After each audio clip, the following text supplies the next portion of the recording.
សួ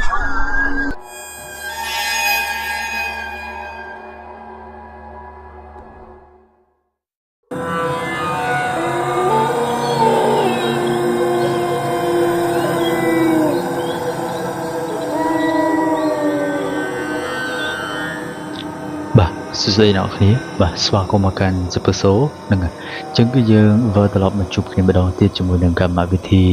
រីត្រីរន្ធត់បាទអញ្ចឹងគឺនៅថ្ងៃនេះខ្ញុំនឹងលើកយក clip video 5បាទក៏មិនខុសពីរាល់ដងគឺខ្ញុំនឹងលើកពីមកបាទចែករំលែកទៅកាន់បងប្អូនយើងទស្សនាបាទអញ្ចឹងគឺ clip video ទាំង5នេះសូមបងប្អូនទស្សនាដោយការប្រើវិចារណញ្ញាណនិងទស្សនាដោយការប្រើការវិភាគទាំងអស់គ្នាព្រោះថាអាចនឹងមាន clip video ខ្លះជាការពិតហើយបាទអាចមាន clip video ខ្លះវាគ្រាន់តែជាការប្រឌិតទេអញ្ចឹងទៅបាទអញ្ចឹងចង់ដឹងថា clip video ទាំង5នេះនឹងឬរហេតុការណ៍គួរព្រឺរោមប៉ុណ្ណាទៅមើលជាមួយនឹងខ្ញុំអរគ្នាតោះ let's go អូខេបាទឥឡូវចាប់ផ្ដើមចូលដល់ clip video top 1តែម្ដងបាទអញ្ចឹង clip video top 1នេះគឺជា clip video មួយដែលបរិសម្នាក់គាត់កំពុងតែគេងនៅក្នុងបន្ទប់ហើយក៏ស្រាប់តែមានបាទអ្វីវាអាចលើមនៅពីក្រោមជុំជើងរបស់គាត់នៅមាត់ទ្វារដែលគាត់ព្យាយាមមើលម្ដងហើយម្ដងទៀតគឺវាជាគួរព្រឹករោមខ្លាំងមែនទែន Oh my god តែជាអ្វីទៅបាទដល់ពួកគាត់ដេកសុកម៉ោង 12 យប់ក៏ស្រាប់តែមានអ្វីចម្លែក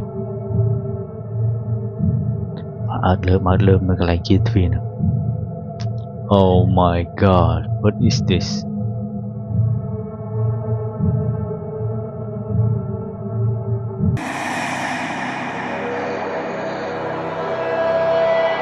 អូខេឥ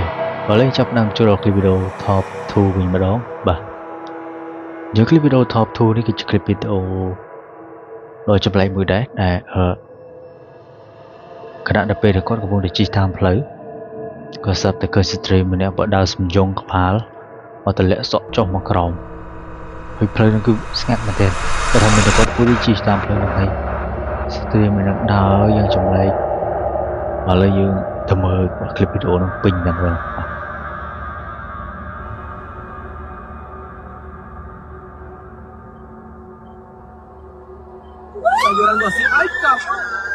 Oh my god បន្ទាប់ពីគាត់ជិះផុតបានបន្តិចទាំងក៏ស្ត្រីម្នាក់នឹងក៏អូមកគាត់នៅចំពីមុខឡានរបស់គាត់តែម្ដងគាត់ស្រែកពេញឡានតែម្ដង What is this Oh my god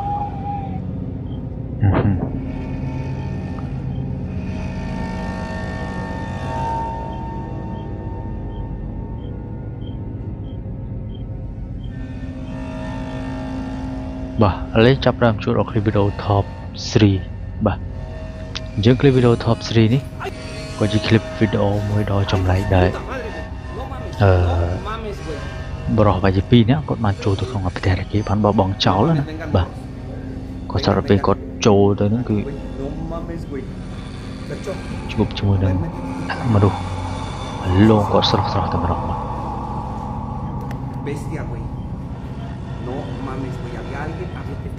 គាត់និយាយថាគាត់ឃើញច្បាស់ថាកន្លែងនេះគឺមានដៃមនុស្សដាក់ចូលក្នុងទូហ្នឹងណាហើយមកស្ទុះក្រោយមកក៏បាត់ឈឹងតែម្ដងបាទលេងទៅមើលទាំងអស់នេះគឺដៃមនុស្ស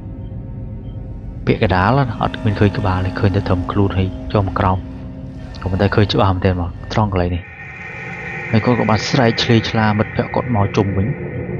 គាត់ដើររស់មើលថាអីកាត់អីចឹងណាគាត់ប្រាប់ថាគាត់ឃើញដៃមនុស្សក៏ប៉ុន្តែហេតុឬក៏បាត់ទៅវិញបាត់លឿនណាមិនគាត់ឃើញភ្លាមគឺបាត់ផ្លែតែម្ដង Oh my god What is this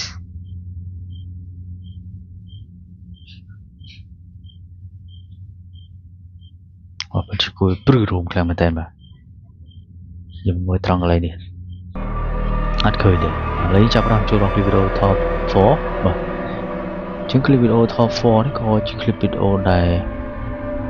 ប្រុសម្នាក់គាត់បានចូលទៅតាមប្រមាញ់ផ្ទះចាស់ដែលគេបានបោះបង់ចោលដែលអត់សូវមានមនុស្សនៅយើងណាបាទគាត់បានចូលទៅហើយពេលគាត់ដើរក៏ស្រាប់តែ មានអ្វីរុញគាត់មក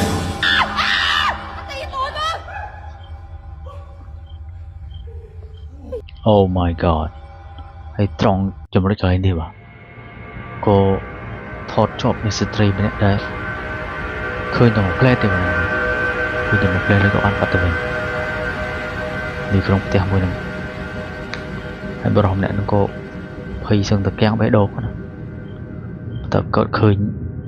ដូចមានស្អីរុញគាត់ហើយក៏គាត់លោតវិញហ្នឹងបាទ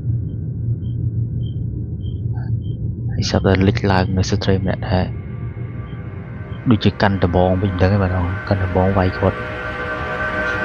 Oh my god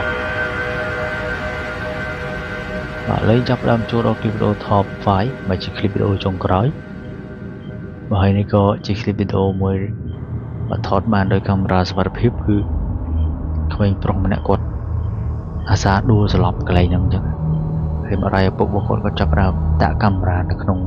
ផ្ទះហើយថ្ងៃមួយនៅពេលកូនគាត់យំដល់មានមូលហេតុគាត់ក៏បាន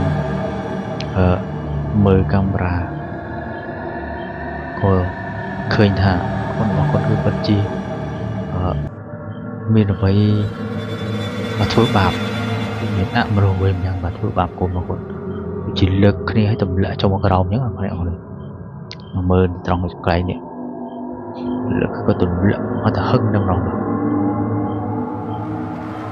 Oh my god មេប្រុសម្នាក់ហ្នឹងគឺគាត់ធ្លាប់និយាយបាននិយាយប្រាប់ទៅកាន់ប៉ាម៉ាក់របស់គាត់ថាគាត់ធ្លាប់ឃើញអីអញ្ចឹងណាហើយមានវិញ្ញាណអីធ្វើបាបគាត់អញ្ចឹងក៏តែម៉ាក់ប៉ារបស់គាត់អត់ជឿទេរហូតដល់កូនរបស់គាត់គឺដល់ថ្នាក់លោកមានរបួសទើបគាត់មកចាប់ផ្ដើមសម្រេចចិត្តពីអ្នកព្រះវង្សគាត់ដាក់កាមេរ៉ាចោលក្នុងផ្ទះអូខេបាទជម្រាបបានទស្សនាคลิปវីដេអូទាំង5នេះហើយតើអ្នកអង្គគ្នាមានអារម្មណ៍មិនដែរបាទអញ្ចឹងคลิปវីដេអូបាទទាំង5នេះក៏មានតែប៉ុណ្្នឹងហើយខ្ញុំយើងជួបគ្នានៅคลิปវីដេអូក្រោយៗទៀតជម្រាបខ្ញុំបាទវរៈបាទសុភសូមអរគុណសូមជម្រាបលាvàជួបគ្នានៅคลิปវីដេអូក្រោយទៀតបាទ